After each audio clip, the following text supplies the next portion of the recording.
So what do we say? We said before, Elois Gimel. So to explain, Shema Vaya, Yudke Vavke, that it's Eisis Achkika.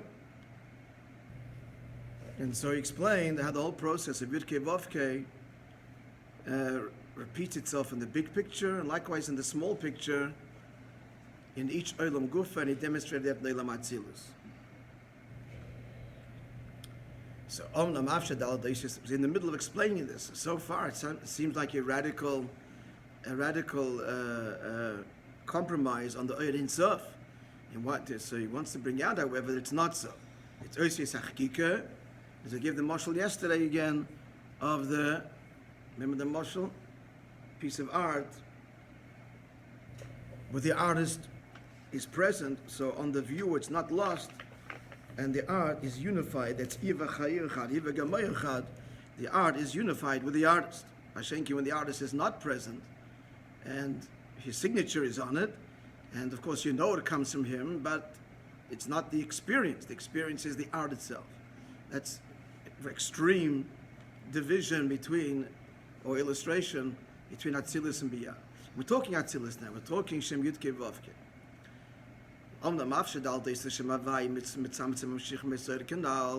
So even though we went through the whole process and explained the Yudke Vavke, so this whole process of the tremendous siluk and the namshocha, at the end of the day, the chiddush is ain't the dova neis of klal. It's not something chas v'sholem additional to likus elahem k'may oisis achkika debnei obey. This whole process, I like the letters that are engraved in the very source itself. Again, going back to the way the Rab gives over the seichel to the Talmud, will understand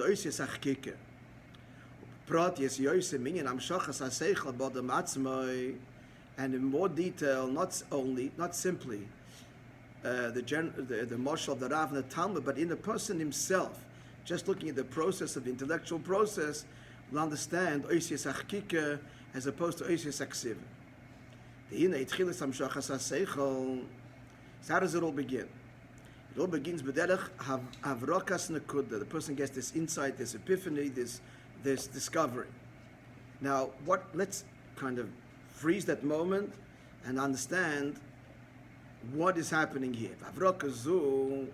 Now, this illumination, like a lightning flash, there's definitely letters there. There's letters, there's some kind of language. Any seichel needs to have oisius. He says any gilui needs oisius b'chlal, goes on kelim. Any gilui needs a kelim. So seichel needs oisius. Nonetheless, in oisius kefishem bavrakas seichel einom nirgoshim klal. But the way the letters of thought are at this moment of I see the idea, they are not felt. They have not emerged as a mitzias. So much so that when the person has this experience, and you're sitting with someone, something you see the light goes on in his eyes. He's had this, and you ask him what. So first of all, he's going to be furious at you because you're going to lose it. And secondly, he has no oisius that he can even tell you what. Again, the classic marshal is in a completely dark and unfamiliar room. And for one moment the light goes on. You have no description of what happened there. It's all there. But not, I saw this, and this doesn't exist at that moment. Later he's going to revisit that moment and then break it all down. He's talking Pashit and Chachma. Is there oisius and Chachma? There is some kind of oisius. Because this is an idea. An idea has got to be contained, couched in some kind of language.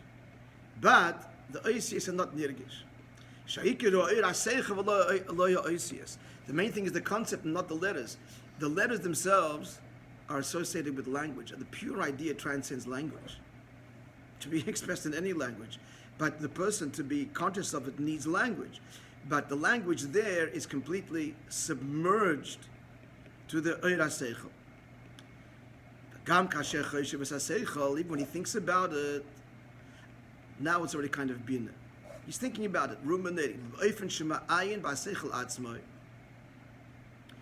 in a way that he's thinking about the seichel itself, not how he's going to convey this, but the seichel itself.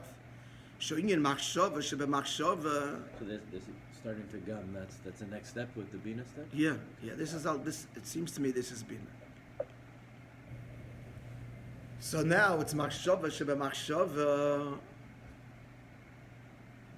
As he's going to, as opposed to other levels of machshava, which we'll describe in a moment. This is the level of thought within thought. In a gam shom, there too. Again, because he's not thinking in terms of how's he going to write this down, how's he going to express it, how's he going to teach it. It's not. It's a very internal communication. This is machshava sheba machshava. So there too, what dominates his consciousness there is the idea and not the letters.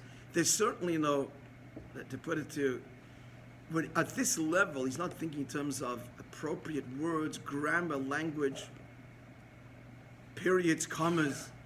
There's nothing of that there at this point. No, the letters are fleeting. He doesn't get caught up in language and words. There is words. We can't think without words. But they're ethereal. They're ethereal. And they are translucent and not hung up on particular words and structure in terms of language. For the Avrak is this Nakuda. It's also some kind of oisid. Mamish bepchin is bittul. It's like, is it kind of like the sense when you're oisis that like you can't even put your fingers on what the oisis. You couldn't even find oisis there, yeah. But you know they're there, and you're like kind of grasping. You're not even thinking that they're there. That comes out again. The person disturbed you at that point, like you have nothing to say. There's no oisis there, and so much so being disturbed, you lose the whole idea altogether. If you had put it in oisis, you can be disturbed. You just revisit the oisis. You didn't put it in the kalim yet. But there is some level of keli, because if you're thinking, you've got to be thinking in language. This experiment was never done, but just one has to wonder if a child was. I mean, the person would come up with language himself. He'd have to come up with language for things, just something, in some way to negotiate the world. No, not really. A person was born and there's never any other person.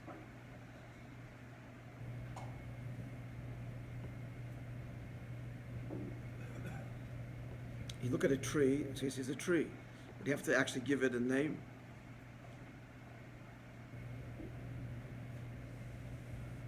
It's an interesting experiment. How would the human being react? Because here there's no language, didn't learn a language. Would he be compelled to create his own language in some way?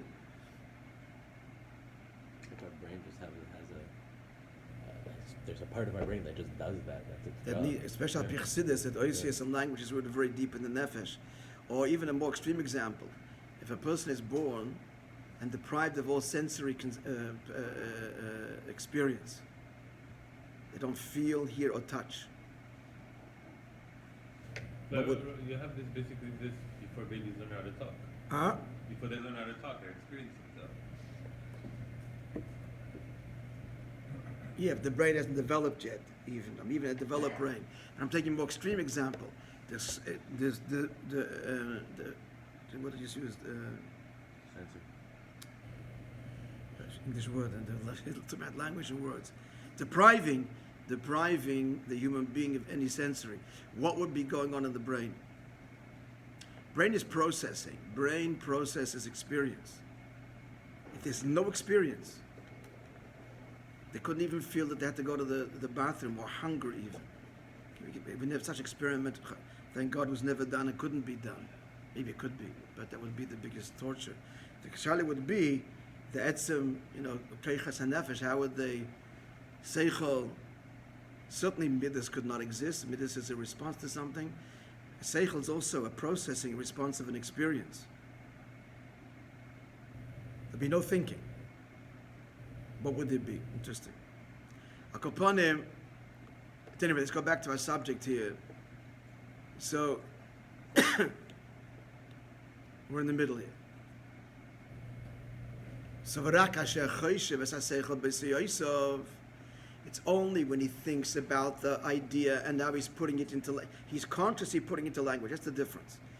Before this, in the previous two stages, he's not trying to put it into language in his own mind. Then there's a stage in the person where he puts it into language because he wants to store it away in his mind, and make sense of it in a way that he can revisit it or teach it. So now it's bechinas dibush v'machshava. Now it's the low level of machshava. This is the speech dimension of machshava. Then there's the action within machshava that would be just before he speaks. Just before he actually physically says the words, the thought has come down so concretely that here's the words I'm going to, very quick process, but these are the words I'm going to use to convey the idea. When he actually speaks, when he actually articulates the idea in actual letters. So we've just gone through the evolution of Oisius, how they start in the most ethereal level of Chachma. They become more, they emerge somewhat, the embryonic in Chachma. In Bina, they start to gain some kind of form, but not in an organized way. And then there's Dibur Shemachshava, and then there's Maisa B'machshava, and then actual Dibur. And all of this is where letters form in a very defined way, so much so, write them, speak them, etc. In a what? is legabi chutz. Not explaining over here how it comes from the person right through the Esser spheres, then to machshav divrei. Why not? It's exactly what he's saying. Exactly what he's describing. Just right out the Kalim emerge, the Oisius emerge as you descend down through the spheres. The Moshel of the Rav and the Talmud, but here he's giving a Moshel within the person himself. We see here how the Kali, which is the Oisius, as it descends towards the process of articulation, become more and more finite and more emerge and more contained. So he's bypassing the whole seichel and midas of a person. Are we taking the machshava d'bramaisa example? It's actually no. You're applying it even within the. There is midas here. There is midas here, as we explained earlier. Alter Ben Tanya, the teacher wants to convey it. He needs the eight says he needs to want to. There's these aspects of midas as well. There's an aspect of midas as well. Klei Yotzai, all the things that are required to effectively convey the concept. There's this aspect of midas, intellectual process, not in the classic midas of an idea that's stirring the heart. V'ahavta Hashem alekecha, but there are the midas that are required in the effective communication, as we learned in the previous maamer. The point being conveyed over here is this: we want to bring out how the Oisius emerge with greater and greater definition as the person moves away from the idea, from the discovery, a very intensely personal experience that in no way can be articulated. In fact, at that level, the outside person is an absolute disturbance and nuisance. And then, as it goes all the way down to the actual articulation, letters emerge with greater and greater distinction. In Isham, so when he actually says the Seichel, the main thing is the letters. At this point already, when he's actually teaching the class, or expressing it to somebody else, then the Eira Seichel is completely hidden and lost. The way Shoya B'tchila B'avrakas HaSeichel, as he first experienced this discovery, and as he was thinking about it himself at the level of machshava, within machshava. Again, he's not trying to put it into words at this point, he's just grasping it. There, the Eira Seichel was in a great light. However, once the letters are articulated as ein roim eser haseichel, you don't see the haseichel. The main thing is the oisius. In fact, so much so that the listener has it's complete concealment. The oid is completely concealed in the oisius, right? If you're sitting here, don't understand English, zero. You have to decode, literally, from the words being said, decode the idea being conveyed by the words. The words end up totally concealing the oid haseichel. All you're getting is sounds from the 5 organs of speech colliding in different ways. But going back within the mind of the person, then as a what dominates there is the seichel v'lo oisius. Now comes the irony. Doesn't Now- the person need oisius within his own seichel to formulate an idea? Yes, that's what we're saying. That's what the question we had about. That's exactly what he's saying, no? But the ikar is the oir haseichel, not the oisius. Like I said before, it's not organized and it's not grammatical, and he's not even conscious even of the words necessarily that he's choosing, but he has to have it in some kind of keli. That's the point. But now comes the irony, because you would think that since in the level of machshava shemachshava, and certainly at the level of the havroka, the oisius there are very fluid. Could be this oisius, could be that oisius. Ik is the iraseichel. The answer is no. The answer is no. The particular letters or a word, they're fragments of words. Fragments, not whole organized thinking process. It's as tenuous. But those words are critical. And change it there at the embryonic stage, you've lost and compromised the whole iraseichel. That's the paradox. Despite their fluidity, the oisius achakika, it's got to be these oisius, not any other oisius. These words will do, another will not. See inside the maimon. So by messing up. Let's see inside the maimon, then we'll comment. I'm a learner, obviously. Where are we? Zeh gama, almost halfway down. Zeh gama shono roim b'brachas haseichel is also to bring out what oisius achkika, the non-negotiability. Huh? Such a word. You're a lawyer. You know that word. Negotiability of the oisius dafke, where at the deepest core level. Once you manifest it all the way down into oisius mamish, could be other ways of saying it. A huge array of words that you could use to express the inyan. But the deeper you go, the ones that you spontaneously chose, they are the ones that express it for you at least. And it couldn't be any other letters. Let's see in the mind. So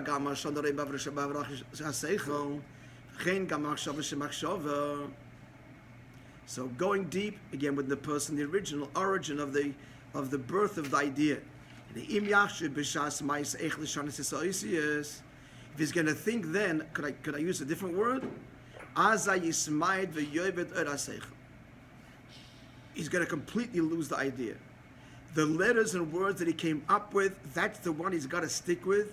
Oisius achkika. To entertain other oisius is to lose the seichel. Is it because those oisius are so crucial, or just because it's not time to think about oisius right now? I'm going to get confused if I move from ur to oisius.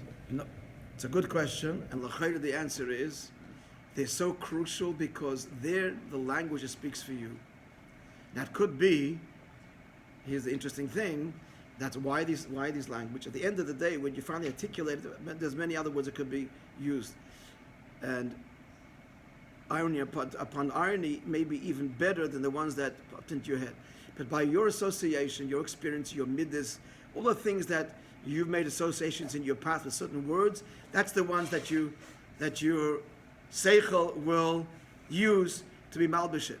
So they're not oisius achkika in that there can't be any other oisius. They could be.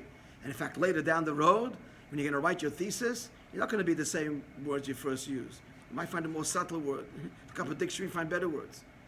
But the point he wants to bring out is when you had that discovery, that isn't the time you can of negotiation, of discussion, of which Oisius.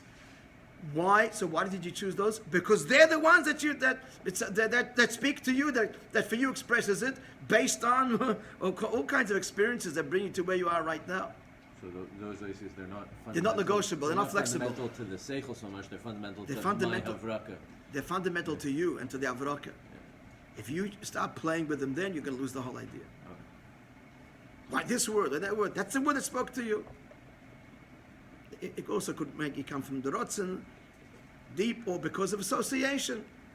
Association, your experience, and once someone, whatever, you read a book and the word conjured an image, and it's deeply recessed in your memory. That's the word that your word. That's the word that your nefesh chooses. Your nefesh, koach hamaskil, chooses these oisias because these oisias, they're very deep within you for whatever reason. They're the ones that are master. In terms of teaching it, there may be a better way to say it. But for you, that's your oisias. And they're not negotiable. Stop playing with them then, you're going to lose the idea. Let's see it inside the Maimed. In the Im Yakshiv, are we following what I just said now? Everybody, yeah? Huh? Yeah. In the Im Yakshiv, Vishas, Mais, Ich, Lishanat, Oisias, if the time when he has the original idea, and then even the next stage, Machshava, Machshava, as I Yismaid, V'yoyved, Raseichel, he'll lose the whole idea. Yismaid means he'll diminish it, and it could diminish it if you get too caught up. But if you get more caught up in how else, what other oisius, then you're going to lose it. V'hainu, all to bring out oisius hem yuchodim. This is to bring out Shem Havaya, that the Shem HaMeyuchad, the Shem Ba'etzem, even though it's oisius. Even though it's oisius, because these oisius are indelible and inseparable from the seichel.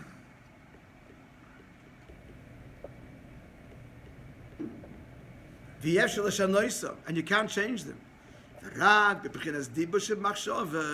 Only way down the process when I'm actually going to choose the words by which to articulate this. Now the emphasis is what language and what words and how am I going to express this. Then there are many ways you can do that. And you take into account your listener, what words appeals to him, or whatever, it's trendy, whatever. It's only the external, it's a big paradox, right? It's only the external changes, stages of communication, that's when the letters are negotiable, can be changed. Like we see in actual fact. You can express an idea in many different ways. But the way the oisius that the nefesh spontaneously comes up with in the avraka and machshava shemachshava, there's no room for other possibilities. There you'll lose the whole seichel. That's your words, your letters for your discovery. That Shem Havaya, what he's saying over here is Eisach Kika. Eisach Kika can never be changed. That's what we're saying. That's the whole point of this. That's the whole point of this. What's the reason? Very important part coming now. That when the seichel illuminates machshava, since the oisius are not the primary thing, the language, the letters, the main thing is the the seichel. So you might think, therefore, what? If the oisius are not the ikar, then why not other oisius? It's the opposite. Because the oisius are not the ikar, therefore, it's engraved in the seichel. It's part of the seichel. So therefore, there's no changing it. It's the seichel now is here. The letters then, because they're so unified with the Eira Seichel itself, like the Eira Seichel itself, you don't want to change, you want to grasp it. So those letters that it has chosen to express itself, they're not negotiable. They're engraved and bottled to because of their bittul to their aseichel, they're not negotiable. They're not a metzias. There could be something else. You're not a metzias. All you are is to express the seichel. You follow? This is a beautiful illustration of oisias that are part and parcel of the very stone, which is the etzem haseichel in the nimshal. Oisias achkika.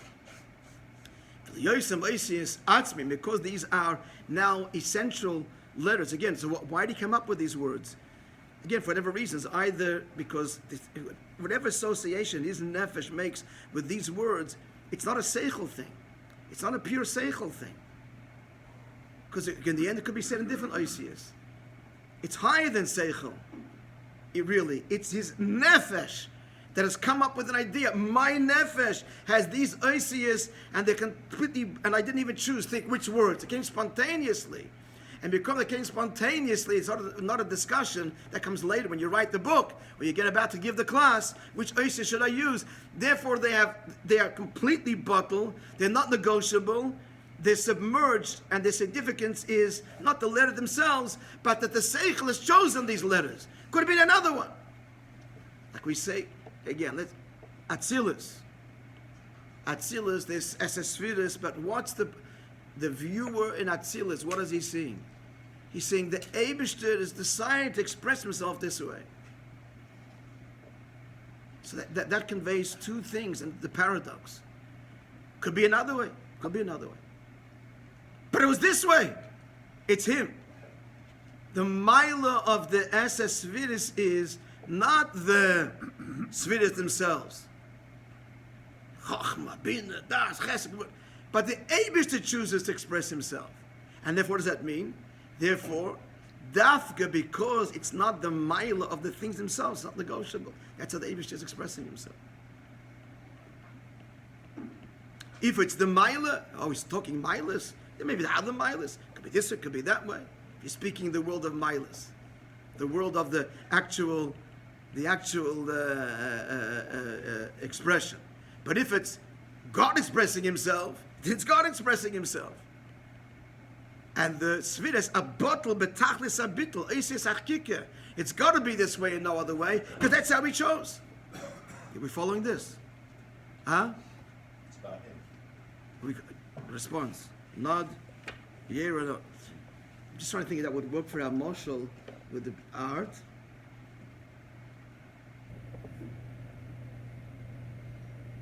In a way.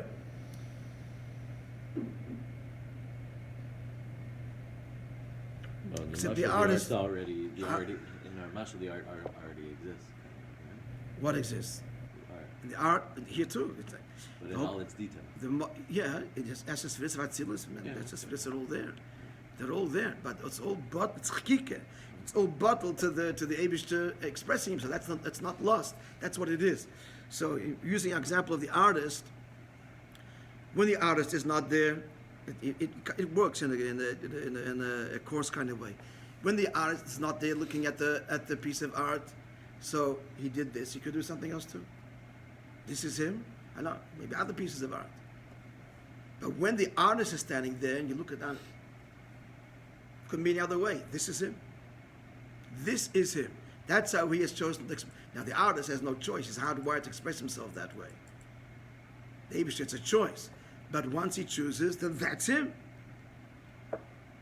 In other words, to make my marshal better, when the artist is standing there, you realize, looking at the painting, that's actually, if you're discerning, you can see that's the artist. And you can see that the painting couldn't be any other way, because you see the artist right there, and you see that every part of the music or the painting is the expression of the artist. But when you only see the painting itself, you know it comes from the artist, but maybe some other way. Is this him? Natzilis, yeah, it's him. But by the Eibishter, it's because that's what he chose. It's his Atzmus chose to express himself in Esesvidus. It could be another way, but after the choice, then that is him. So all to say again, it's Oisis Achkika, that the experience of the Esesvidus of the Yud Kei Vav Kei, the way it is in Atzilus, and even higher than Atzilus, the whole process of Ishtalshelus, which was the previous discussion, it's all Oisius Achkika, meaning to say, there are letters there, they're totally bottled to the Eibush expressing himself the Oyer that way, and therefore they're, in that sense, engraved and not negotiable. Let's conclude the Ois. V'lachein, im yishando es Oisius, at the atzmizdika level, if you change them, azid lo yimbole shishtana gam haseichel, it's impossible you won't compromise the seichel as well. Because at that level, where the person spontaneously, as it were, came up with this oisius, they're inseparable there from the seichel itself. You tamper with it over there, you've changed the seichel. But when you get down to the level of speech, you're still in your mind, but you're thinking about how to articulate it. So now, you've left the seichel, I got the idea. Now you're looking how to express it. So the oisius of the ikir, then you could change it. That's a moshe of El Mabriya. That's a moshe for the painting where the artist is not standing there. That's aksiva, written letters. Shem dava noisef ala seichel. That's in addition to the seichel. You could use this, you could choose this, you could choose that word. You could change the words. You will not compromise the seichel at all. There are many words at your disposal. We're clear? Okay, you've got to think about this very well, because the whole point of this is, the deeper we understand this marshal of the way intellect works within the person from the moment of discovery, the moment of the articulation, the role of Oisius, the whole point of it is to understand the way we work. Yeah. Why? To understand how God reveals himself. And what is Shem Havaya, what's Elam Atzilus, and what is Oidus, and what is Kalim, and what are all these descriptive terms. So what we're getting here is that the way they first emerged, God's decision to express himself in description is Oisius Achkika. He chose that way, that's him, and it can't be any other way. And those spheres are inseparable from him. Again, it's the artist expressing himself this way. It's all him inseparably. Whereas the lower Olam, as God deliberately conceals his presence, giving greater value to the actual Oisius, his actual expression and artistry, and it's our Avodah, through Avodah, he says, our whole Avodah is to reveal, even in the most place of a concealment, that it's all him. And Atzilus is the Avodah. The whole Avodah starts Atzilus and lower. To be continued. No, I'm not here. Yeah, I'm here, Manda. Yeah.